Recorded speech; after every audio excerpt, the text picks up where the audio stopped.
Good morning. Good morning, everyone, and it's good to see you all here today.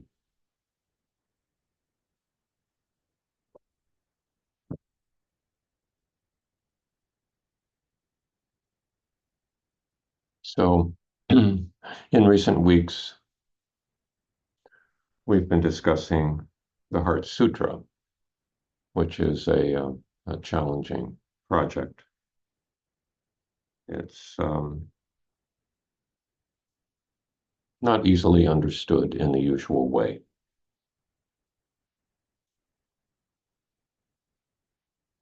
And I'll mention that it may be helpful to just recite either in a chanting way, Avalokiteshvara, that kind of way, or just in the usual conversational way, Avalokiteshvara, when deeply practicing Prajnaparamita, that way. Repeating that on a daily basis to allow the words to soak in. But I do think there is some value, perhaps some risk, but also some value in discussing it, trying to understand it with the discursive mind. So we'll continue that today. Now, last week in discussion, there were a couple comments that came up. There were a number of them, good ones, but a couple of them were that this notion of emptiness is still not clear. We talked about the lines that read, "Form does not differ from emptiness. Emptiness does not differ from form. Form itself is emptiness. Emptiness itself form." But what is this emptiness? And another comment that came up was about compassion and how compassion fits into all of this. So I would like to, in some measure, address those comments more fully today.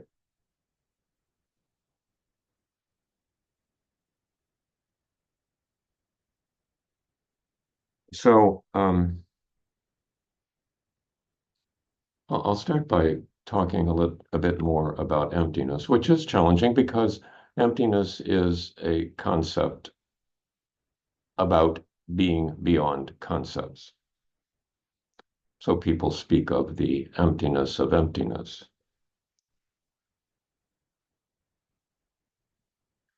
And talking about it can turn into kind of a mind game, but that's not the intent. The intent is to allow emptiness to help us in our practice. And the intent of the Buddha, of course, was to study suffering, the cause of suffering, and the relief of suffering. And that's how he spent his entire career on that project. And to follow in the footsteps of the Buddha, or to continue in the footsteps of the Buddha, we might say, is to continue that project.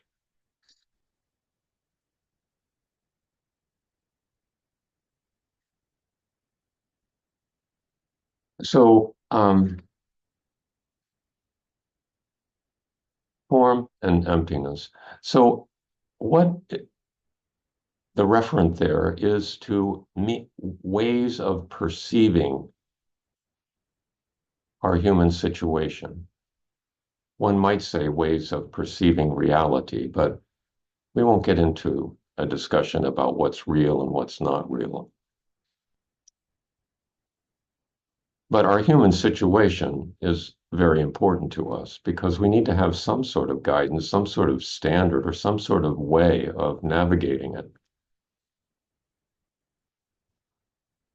And how we navigate our human situation depends heavily on how we perceive ourselves and what is around us. And in the conventional way, we naturally sort of divide things up. We have objects that are separate from one another. The ash tree is separate from the maple tree, and both of them are in a separate category from the rose bush. And we divide things up really endlessly in that way, and also attribute value to certain objects and lack of value to other objects. So that's the conventional way of seeing things.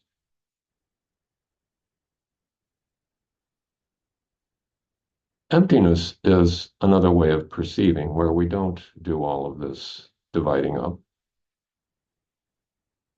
and we don't attribute value to some things and lack of value to other things. In a way, it's perceiving our universe without self-interest, without, as they say, obscurations. Classic obscurations being greed, hatred, or anger, and delusion, delusion about separateness.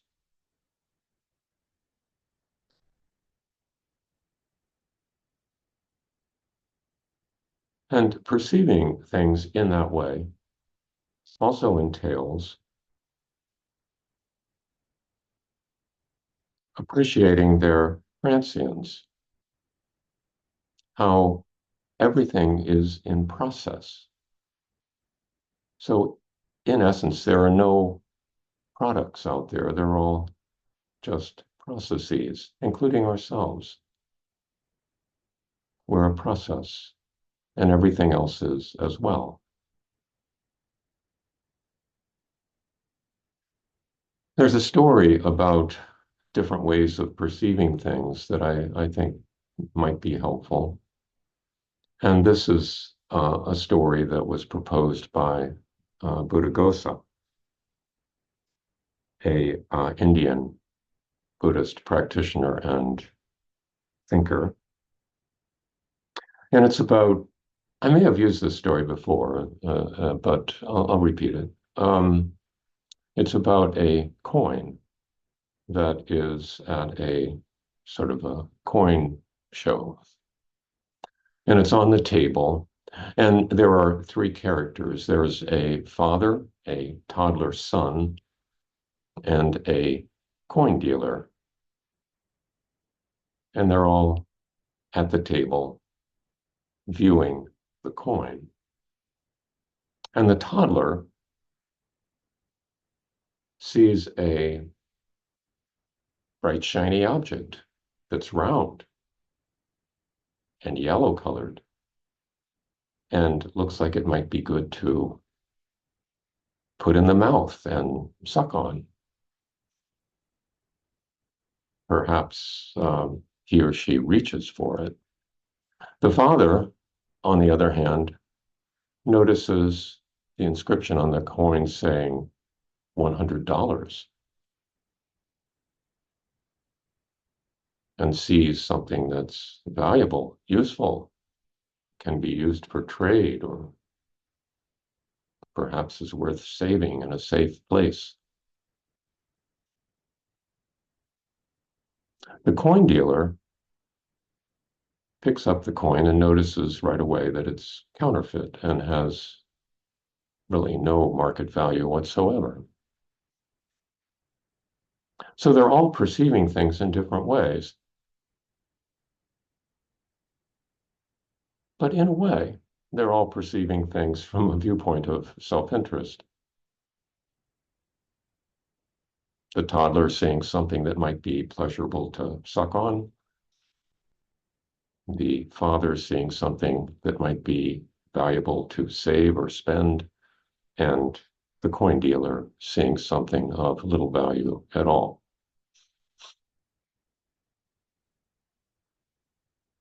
But the way we perceive things profoundly affects the way we treat them.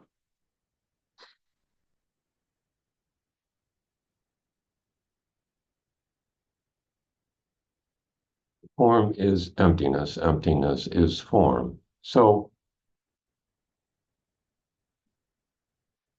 the Heart Sutra is telling us that, in a sense, what we see as form includes emptiness, and what we see as emptiness includes form. And things that include one another are the same.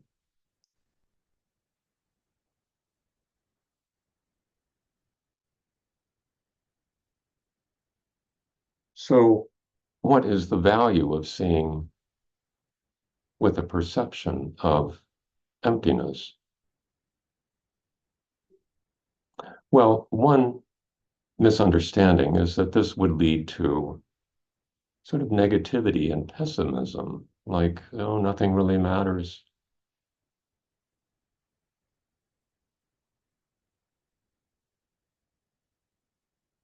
But that's not a correct understanding of emptiness. As Nagarjuna says, and this is another Indian Buddhist practitioner and philosopher, emptiness is the ground of everything. Thanks to emptiness, everything is possible.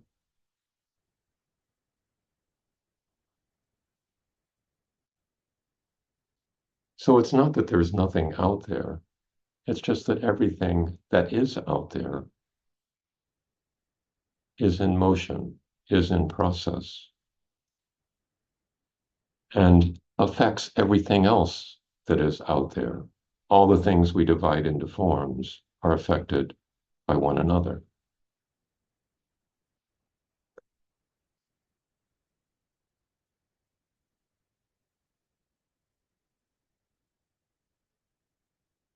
So form is emptiness, but emptiness is form.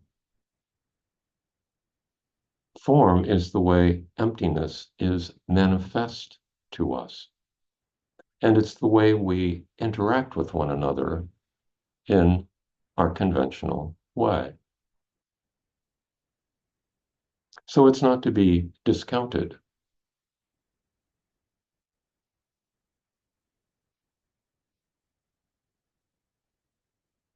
But the way of moving forward includes both form and emptiness, an appreciation of both, and actually moving beyond both. There's another story, a Zen koan about two Zen masters who were both students of the same teacher. And their names are Shakyo and Saido. And Shakyo and Shido. So Shido asks Shakyo this question: how do you grasp emptiness? How do you grasp emptiness? Or how do you grasp empty sky? The character for emptiness that is used in medieval Chinese is the same as the character used for sky.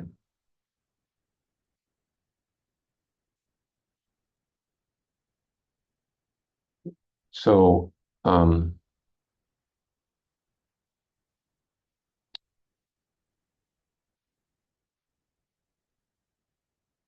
think I got the names backwards. Shakyo asks the question. Shido is the one who is the recipient of the question. And Shido, in an effort to grasp emptiness, makes this gesture. This is how you grasp emptiness, moving the hand as if to get a hold of empty space.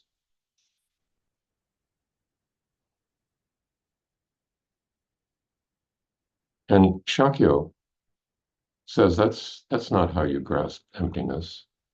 This is how you grasp emptiness. And he reaches over and grabs Shido's nose and pulls real hard. And Shido says, "Quit, stop, you're hurting me."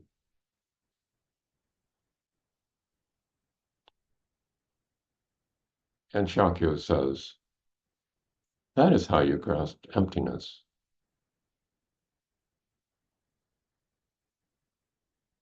So there are various interpretations of this little story. But one way of looking at it is that the notion of emptiness is in a way ungraspable. It's a concept that's beyond concepts. And trying to grasp it as just another concept, just another form, leads you in the wrong direction.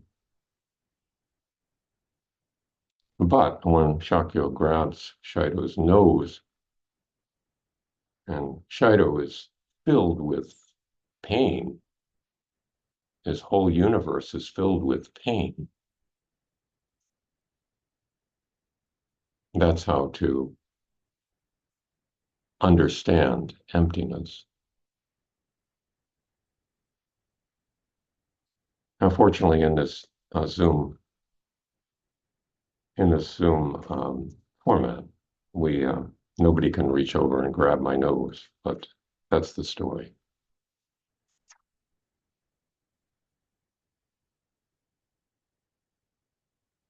I think another lesson from this is that one can get lost in trying to conceptualize, trying to figure this out as if it's a mind puzzle.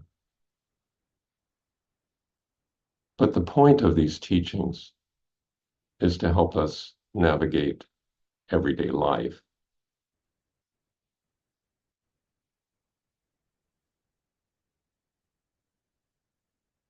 The understanding of emptiness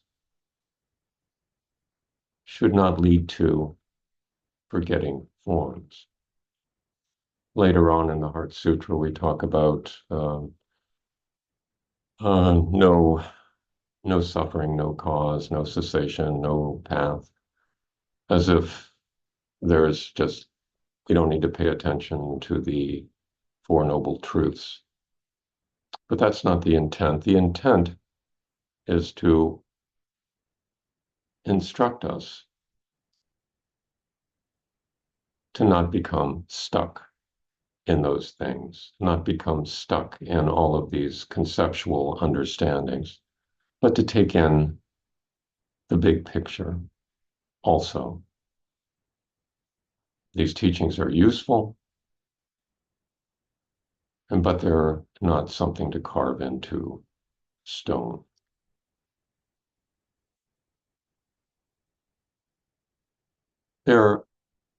Emptiness is the usual translation for the Sanskrit word shunyata.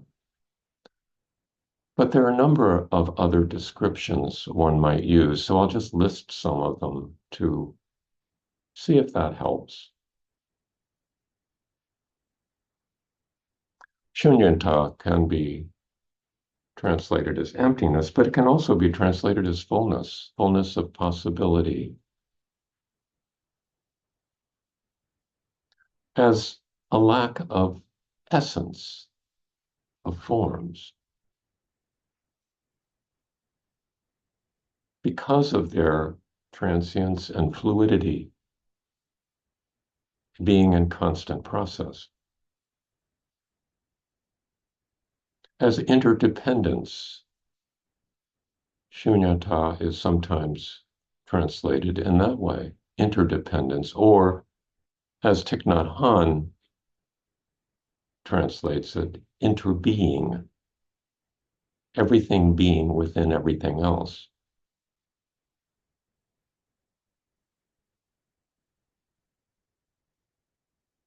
Tanahashi likes the word boundlessness, without bounds, without divisions, without separateness, boundlessness, or limitlessness, or that everything is contextual, that nothing exists outside of context. Everything around us is in the context of everything else. And finally, without obscurations, without possessiveness, not me, not mine, not what I am, as the Buddha put it.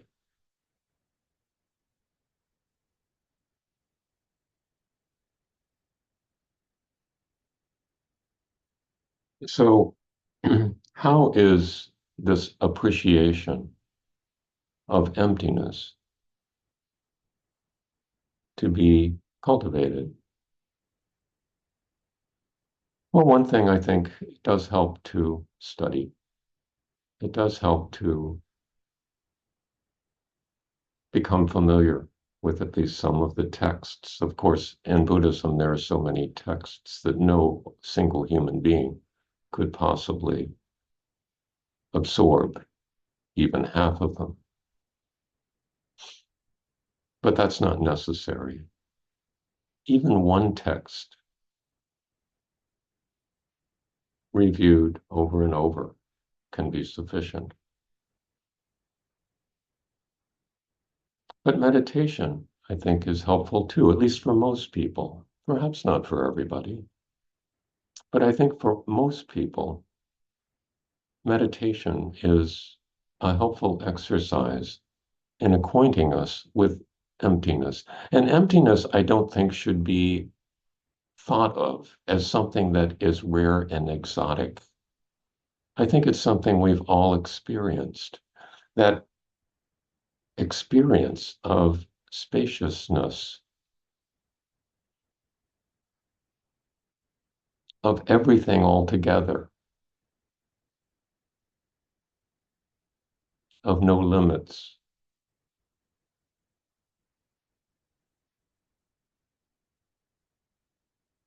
I think we've all experienced that at some point in time, perhaps during meditation, but perhaps during just taking a walk. And not even a walk in the woods, perhaps even just a walk in the neighborhood. Or when listening to music.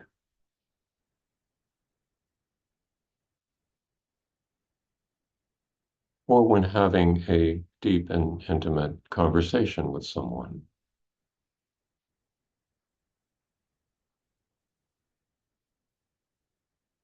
When self-interest drops away, or as Dogen puts it, the dropping away of body and mind.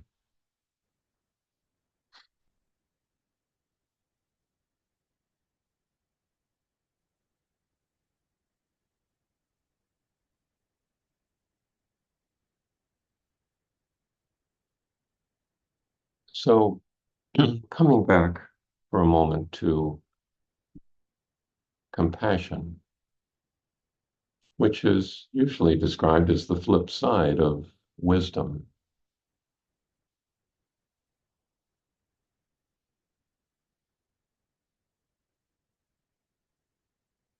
One could say that if one has this appreciation for emptiness, connectedness, interdependence,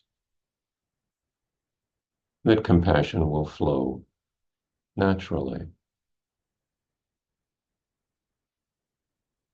But I think there's another way to look at compassion. And it's perhaps not the way we usually think of compassion in everyday life.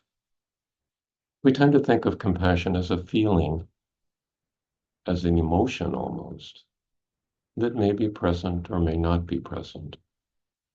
Another way to look at compassion is as a commitment, as something you do and not something you feel.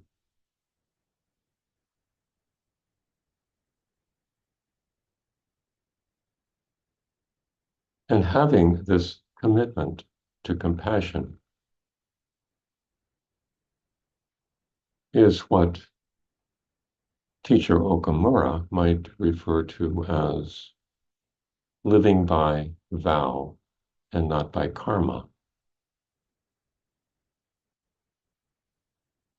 Because I think, as we all know, feelings are kind of unreliable.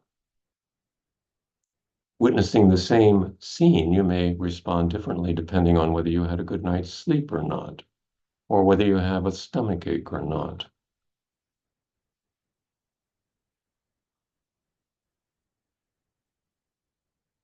But commitments can be more durable, especially if one reinforces them on a regular basis through practice.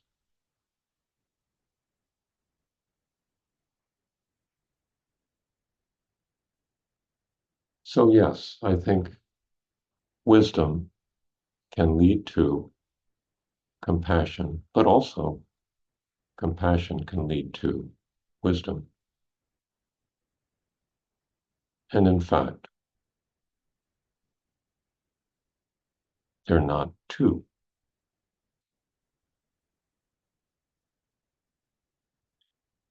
I think I'll stop there so that there is some time for discussion. But I wonder if any of this really resonates with you in a particular way. Do any of these notions regarding emptiness seem to ring true or not? And another question is, when do you think you might have experienced this? What sort of activities or inactivities are associated with a feeling of emptiness, spaciousness for you? We'll stop there and go into breakout rooms. Thank you very much for listening today.